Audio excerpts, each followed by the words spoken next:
వరంగల్ జిల్లా నర్సంపేట నియోజకవర్గంలో గత అర్ధరాత్రి ఈదురుగాలులతో కూడిన భారీ వర్షం కురిసింది. దీంతో రైతులు రెక్కలు ముక్కలు చేసుకుని పండించిన పంటను అమ్ముకుందామని కొనుగోలు కేంద్రాలకు తీసుకువస్తే వరద నీటికి కొట్టుకుపోయాయి. నర్సంపేట వ్యవసాయ మార్కెట్లో ఈ మధ్యకాలంలో కురిసిన అకాల వర్షాలకు రైతుల చేతికొచ్చిన మొక్కజొన్న నీటిపాలై అమ్ముకోలేక మార్కెట్లోనే వదిలేసి వెళ్లిన హటన మరువకముందే గత అర్ధరాత్రి కురిసిన భారీ వర్షానికి మొక్కజొన్నలతో పాటు వరి ధాన్యం పూర్తిగా తడిసి వరద నీటిలో కండ్ల ముందే కొట్టుకుపోతుంటే చేసేది ఏమిలేక చూస్తూ ఉండిపోయారు. ఈ సందర్భంగా రైతులను వివరాలు అడిగే సమయంలో ఎంతో ఆవేదనకు గురయ్యారు. వారు మాట్లాడుతూ గత 2-3 సంవత్సరాలుగా ప్రతికూల వాతావరణాలతో దిగుబడులు రాక పెట్టుబడులు పెరిగా అప్పుల ఉబిలో కూరుకుపోయామని, యాసంగ వరి ధాన్యం దిగుబడి వచ్చిందని, మార్కెట్లో అమ్ముకుని సొమ్ము చేసుకుందామనుకుంటే పూర్తిగా వరదనీటిలో కొట్టుకపోయాయని ఆవేదనతో తెలిపారు. రైతులు కష్టించి పండిన పంటను మార్కెట్కు తీసుకువస్తే మ్యాచర్ నెపంతో కొనుగోలు చేయడంలో జాప్యం చేస్తున్నారని, మార్కెట్కు వచ్చిన ధాన్యాన్ని వచ్చిన వెంటనే కొంటే రైతులకు ఈ దుస్థితి రాదని, అధికారులు వెనువెంటనే కొనేందుకు చర్యలు తీసుకోవాలని డిమాండ్ చేశారు. తడిసిన ధాన్యాన్ని ప్రభుత్వం ప్రకటించిన మద్దతు ధరకు కొనుగోలు చేసి మమ్ములను ఆదుకోవాలని, లేకుంటే మాకు చావులే శరణ్యమని అన్నారు.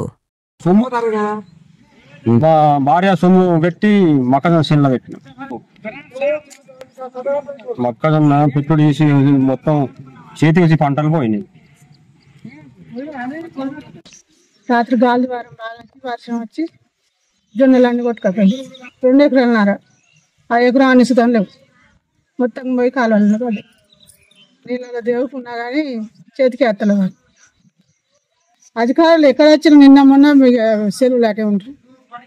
ఏమి వేయలే, వాళ్ళు పరదాలు ఇస్తానన్నాడు లేదు, ఎవ్వరు రాలే ఇంతవరకు. ఇచ్చిన ఒక అన్నారు మార్కెట్ ఎవ్వరు రాలే.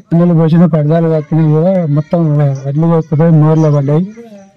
2 ఎకరాల వడ్లు జొన్నలు. దానికి మీరే ఏమన్నా పరిష్కారం చేయండి సార్. అతికి వర్షం బాగా వచ్చి పరదాలు కొట్టుకుపోయి మొత్తం జొన్నలని కొట్టుకుపోయినాయి.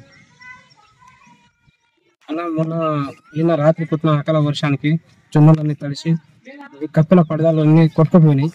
మొత్తం జొన్నలన్నీ కొట్టుకుపోయినాయి. మీరు చూసిరుగా. మొన్న మాకు ఉన్న మార్కెట్ ఉన్నా కూడా జొన్నలు ఎన్నాయి.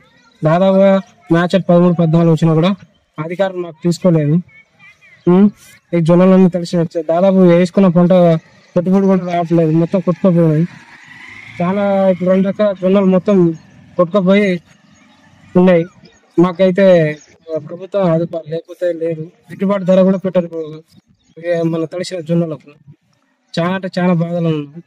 పెట్టుబడి దాదాపుగా 2 ఎకరాలకు 1 లక్ష రూపాయల దాకా అయినాయి. ఇప్పుడు 50,000 కూడా రావడానికి కూడా ఆస్కారం లేదు. మొత్తం కొట్టుకుపోయినాయి జొన్నలు నిన్న రాత్రి కురిసిన వర్షానికి. ఎవరైతే రాలేదు, అధికారులు మార్కెట్ యాజమాన్యం అయితే ఎవరు రాలేదు. ఎకరాల పొలం తెచ్చిన సగం పక్క వచ్చిన సగం అయిపోయింది. 4 ట్రాక్టర్లు అయితే 2 ట్రాక్టర్లు పోయినాయి, కొట్టుకపోయినాయి. రాత్రి గాలి వాన మొత్తం అలా ఏం చేయలేకుండా అయిపోయాం మేము. అసలు ఆశ్చర్యపోయిన పదాలు మొత్తం పెట్టుబడి కదా మొత్తం గుడ్డపోయింది. మొత్తం స్మొగ్గి ఉన్నాయి, 4 బత్తాలు 10 బత్తాలు ఉన్నాయి, మొత్తం కొట్టుకపోయినాయి. ఏమైనా సాయం చేస్తే జర అటు ఇటు ఆదుకోవాలని చెప్తాను. గవర్నమెంట్ అని ఆదుకుంటే 1.5 రోడ్లు మొత్తం పోయినాయి. 6 ఎకరాల రోడ్లు ఉంటాయి కావచ్చు. అంతే ఇక గవర్నమెంట్ దయచేసి అలా ఆదుకుంటే రైతు జర బతకగలుగుతాడు.